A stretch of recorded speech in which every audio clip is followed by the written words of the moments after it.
미국 증시의 분위기를 생생하게 전해드립니다. 이항영의 월가이드 시간, MTN 이항영 전문위원님과 함께합니다. 위원님 안녕하세요. 네, 안녕하세요. 네, 간밤 미국 증시는 일제히 하락한 채 마감을 했습니다. 특히 이 오후장 들어서 낙폭이 굉장히 확대되는 흐름이 나타났는데요. 미국 내에서도 그렇고 유럽에서도 코로나19가 재확산하고 있다라는 우려가 시장에 좀 도래하면서 이런 우려감에 무너지는 그런 모습들이 나타났고요. 또한 연준 의장과 그리고 옐런 재무장관의 발언 등이 있었죠. 함께 짚어주시죠. 네, 맞습니다. 3대 주스가 결국 장중 내내 좀 약한 모습 보이다가 막판으로 갈수록 더 좀 흘러내리는 모습이 되겠습니다. 역시 유가가 많이 떨어진 것이 가장 큰 요인이 되겠습니다. 유가가 오늘 거의 7%가 떨어졌거든요. 근데 이 출발은 모두 사실 똑같습니다.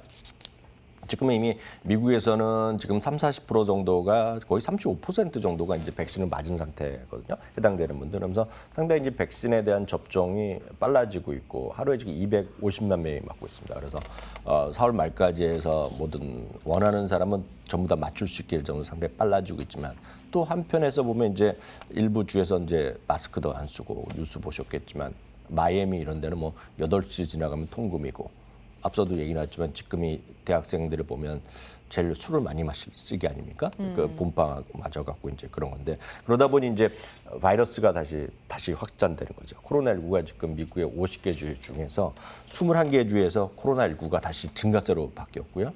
그리고 이제 유럽에서는 뉴스 보신 분 계시겠지만 이제 소위 변이 바이러스가 또 확산되고 있고 그러다 보니 독일이 락다운은 이제 공식적으로 4월 18일까지 연장 조치했잖아요. 그러다 보니 이제 전반적으로 또 여행 이런 거 좀 쉽지 않다 얘기하면서 유가가 또 6% 떨어졌고요. 유가 이렇게 떨어지는 데는 계속 말씀드렸지만 미국에서의 생산이 늘어난다는 거, 원유 생산이 늘어난다는 거, 그리고 여러분 많이 느끼셨을 것 같습니다. 우리나라 환율만 보더라도 지금 1,130원, 40원 이렇게 가고 있거든요. 네. 이게 작년에 한때 1,200원까지 갔다가 하반기에 들어서 계속 환율이 내려갔죠. 즉 원화 강세되면서 1,080원 뭐 이렇게 갔던 기억이 났는데 지금 1,130원까지 많이 회복되면서 달러의 반대쪽에 있는 것들이 상대적으로 약하거든요. 그런 쪽에서 원유도 그중에 하나라고 보셔야 되겠습니다. 어찌됐건 그런 것들이 모여지면서 지금 화면에 보이다시피 유가가 훅 떨어지다 보니까 그동안 좀 경기 민감주로 올라갔다 갔던 것이 다시 쑥 내려갔습니다.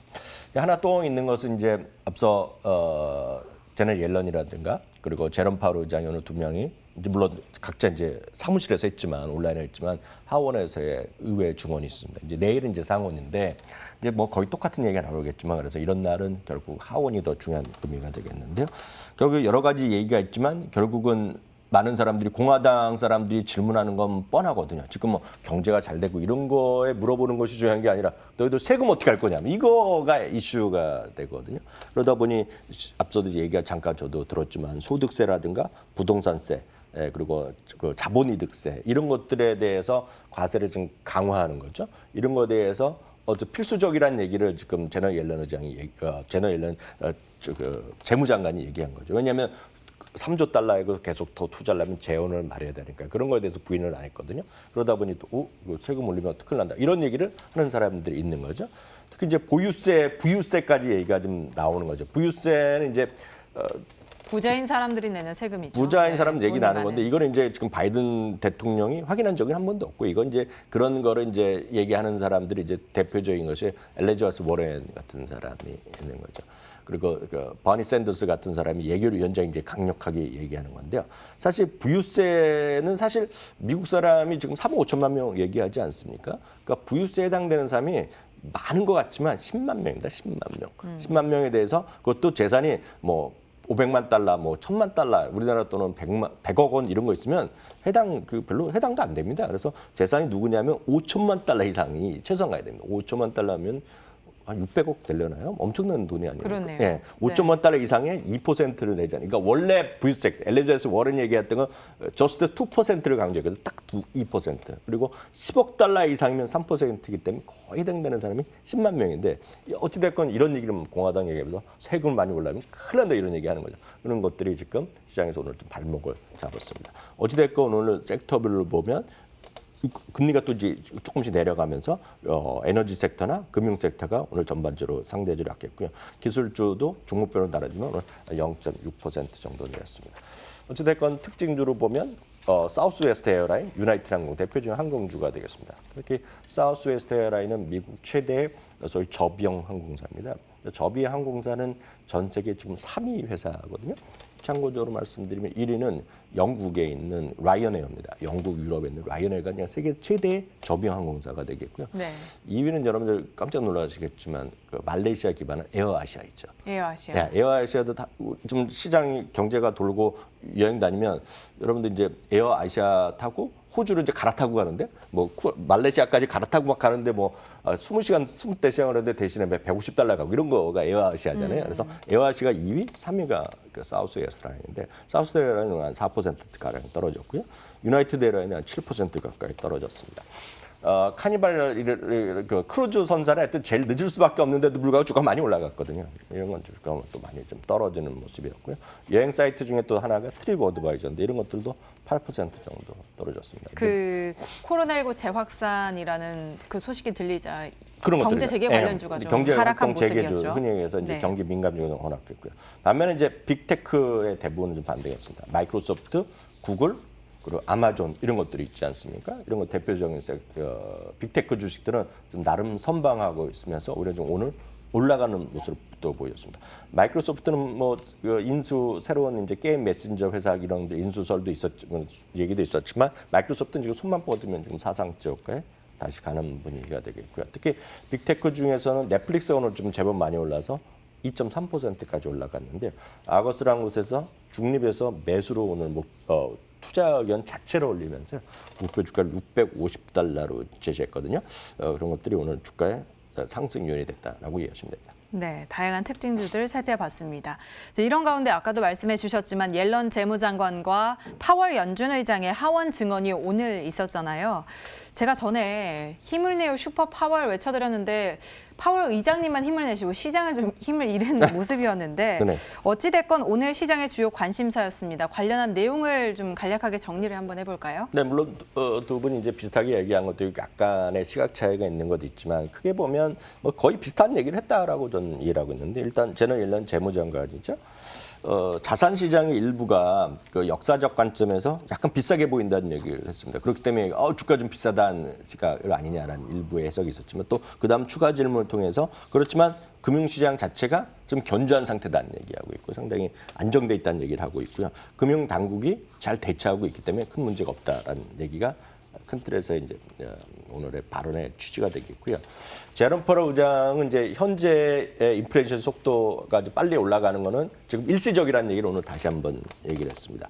그리고 경제 회복 속도도 예상보다 빠르고 아주 강하다는 얘기를 했거든요. 그러니까 이렇게 일정 보면 이거 금리 올릴 수 이렇게 해석할 수 있지만 그렇지만 그다음 말이 중요한 거죠.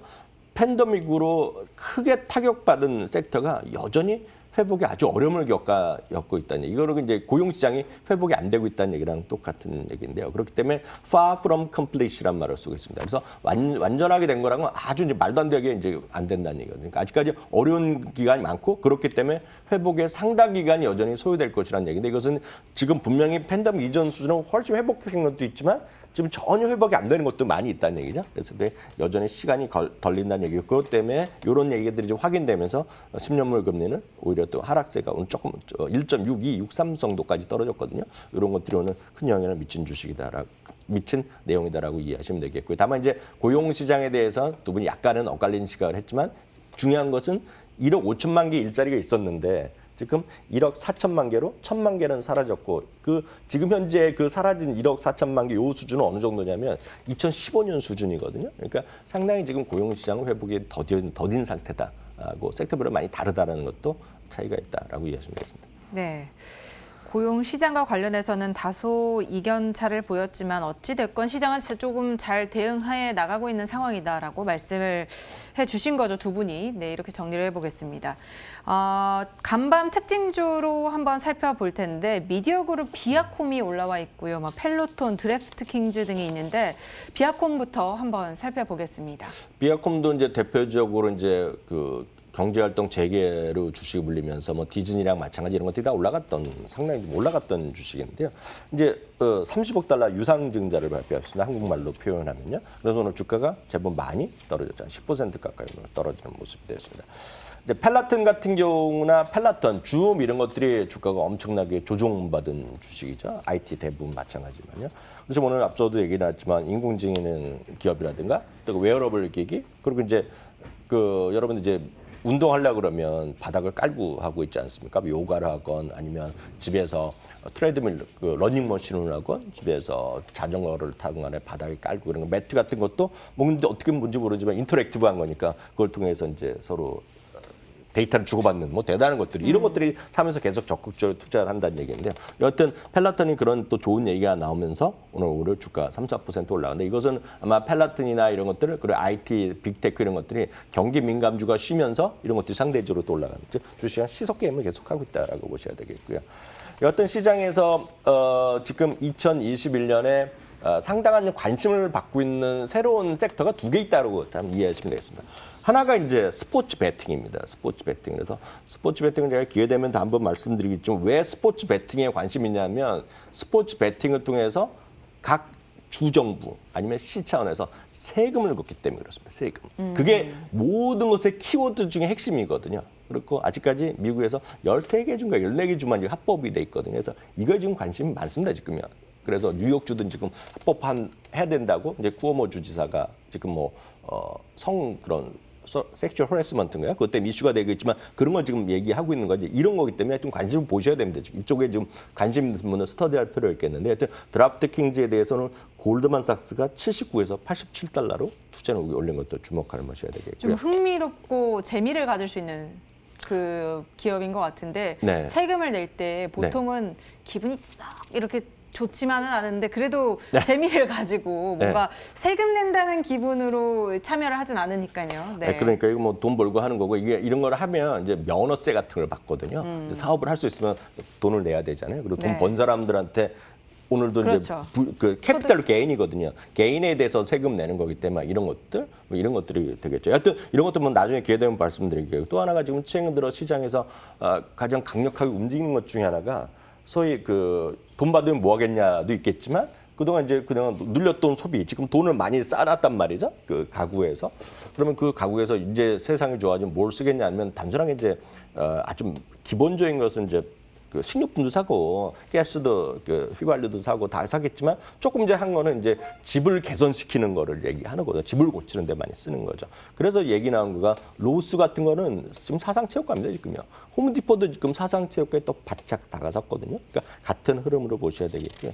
또 흥미로운 거가 이제 저희도 작년에 한번 무작정 따라하기 위해서 제가 다시 한번 하려고 그러는데요. 웨이스트 매니지먼트라는 것이 이제 쉽게 얘기해서 지역마다 있는 대표적인 것들인데 아마 미국에서도 한 3분의 1 정도 가구는 웨이스트 매니지먼트를 매일 봅니다. 왜냐하면 이게 쓰레기 수거하는 회사예요. 그러니까 우리나라는 쓰레기 수거가 이제 구청이면 구청에서 해줬지만 회사 이름 어디 좋은가 썩이 있을지 우리 모르잖아요. 한번 본 것 같아요. 로고가 WM이라고 붙어서 트럭들 돌아다녔던 것 같거든요. 맞아요. 그럼 미국 캐나다에서 1위 회사거든요. 그러니까 이런 회사들이 그냥 안전하게 돈을 버는 거거든요. 그럼 보시면 좀 사상체육과를 또 손만 뻗으면 사상체육과입니다. 52주 최고가고요. 이런 것들이 큰 시장에서 여전히 강한. 그러니까 이런 것들이 IT만 하고 뭐 경기 민감 이런 건 상관없이 또 꾸준히 가는 것들이 있거든요. 이런 것들을 여러분 관심 갖고 보시면 좋을 것 같네요. 네, 다양한 이슈가 있는 종목들 함께 살펴봤습니다. 자, 그런 가운데 오늘이 작년 최저점에서 1주년이 되는 날이다라는 소식을 아까 외신을 통해서도 얘기를 했었는데 미국 증시가 이제 1년이 됐잖아요. 그렇게 훅 떨어지고 난 이후에 현재까지 어떤 흐름들을 보였는지 한번 짚어볼 필요가 있을 것 같습니다. 딱 작년에 진짜 충격적이었습니다. 저희는 매일 방송하는 사람의 입장에서 보면 진짜 뭐라고 말해야 될 정도로 곤혹스러운 것이 딱 1년 전이었습니다. 2월 19일 날 고점이었고요. 단 22일 만에 30% 이상 급락했거든요. 그래서 이런 것들이 다시는 없을 것 같아요. 제가 봤을 때는. 없어야 되겠고요. 그만큼 모든 전 세계가 그냥 멈춘 거 아닙니까? 멈춤을 선택한 거잖아요. 그 전에 소셜 디스턴싱이라는 말을 들어본 적도 없는 거죠. 말씀드린 적 있지만 팬덤이라는 말을 전 어떤 영화에서나 봤지 뜻을 정확히 알지도 못한 채도 팬덤이랑 영화를 봤던 기억이 있거든요. 정확한 뜻도 모르면서. 그런 것들이 다 이루어졌는데 이것이 이제 3월 23일이었습니다. 작년에 최바닥을 쳤고요. 그게 바로 딱 이제 개수로 보면 5개월 만에 다시 한번 주가가 저점보다 20% 올라가면서 그날이 결국은 어떤 최저점을 됐던 거죠. 그래서 딱 1년 동안에 소위 애니버서리라고 그러지 않습니까? 1주년 되는 해 다우는 75% 올라갔고요. 나스닥은 90%, S&P 500은 80% 올라갔습니다. 이 정도만 벌어도 엄청나게 저점에서 올라갔는데 많은 분들이 이제 그거보다는 훨씬 더 많은 테슬라 같이 수백 프로 올라가는 걸 원하시는 건데요. 어찌됐건 그동안의 이런 주가 상승은 어떤 에드워드 존스의 얘기에 보면 1년 동안의 주가 반등은 경제 회복에 대한 기대감이었다고 보셔야 되겠고요. 이제는 그 기대감이 현실화되는 시기에 접어들었다는 얘기죠. 이제는 현실화가 눈으로 보여져야 되는데 그렇지만 작년만큼의 상승은 쉽지 않겠죠. 그렇지만 어느 정도 이번에도 상승 가능성이 있어 보여야 되겠고요. 그래서 과거 강세장의 2년차가 어땠는지 잠깐 살펴보면 2년차에도 큰 그림에서 보면 상승세가 좀 이어졌던 것이 다수의 경우입니다. 그래서 그만큼 지금 1년에 많이 올랐다고 해서 2년 차에 쉬는 것이 아니라 2년 차에도 주가는 꾸준히 올랐다고 여러분 기억하셔도 그게 틀림이 없어 보이고요. 특히 30% 이상 하락 이후에 강세장을 보였던 그 기간 중에 어느 정도 다시 조정을 보일 수 있잖아요. 그래서 또 많은 분들이 크게 조정받을 수, 얼마 전에도 나스닥 10% 보여드렸는데요. 그걸 한번 제가 표를 한번 준비해 봤는데요. 오른쪽에 이제 세 번째 보면 2009년이죠. 리만 사태 이후에 주가 급등한 이후에 그 한 해에 그 2년차 17% 정도 2년차에 조정받은 적이 있긴 있지만 결국은 2년차에도 15.9% 올라갔기 때문에 결국 조정은 있더라도 10% 정도 내외 조정이 있었는데 아마 지난번에 걸로 다 끝날 수도 있겠지만 지금 또 10% 조정이 있을 수는 있겠죠. 언제라도. 그렇지만 2년차에도 큰 그림 보면 계속 올라갔기 때문에 늘 말씀드리지만 시장의 어떤 안정된 흐름, 그의 가장 큰 기본은 이익이 증가하고 있다는 것이 무서운 거다라는 것들을 꼭 기억하시면 좋겠습니다. 네. 1주년이 된 이 시점에서 사실 강하게 회복해준 이 시장을 보면서 참 감사하다는 마음도 들더라고요. 이런 시장의 흐름들 살펴봤고요. 앞으로는 실적이 더욱더 좋아지면서 개선될 이 시장 흐름까지 기대해 보셔도 좋을 것 같습니다. 지금까지 MT 이하경 전문위원님과 함께 시장 상황 살펴봤습니다. 오늘 말씀 고맙습니다.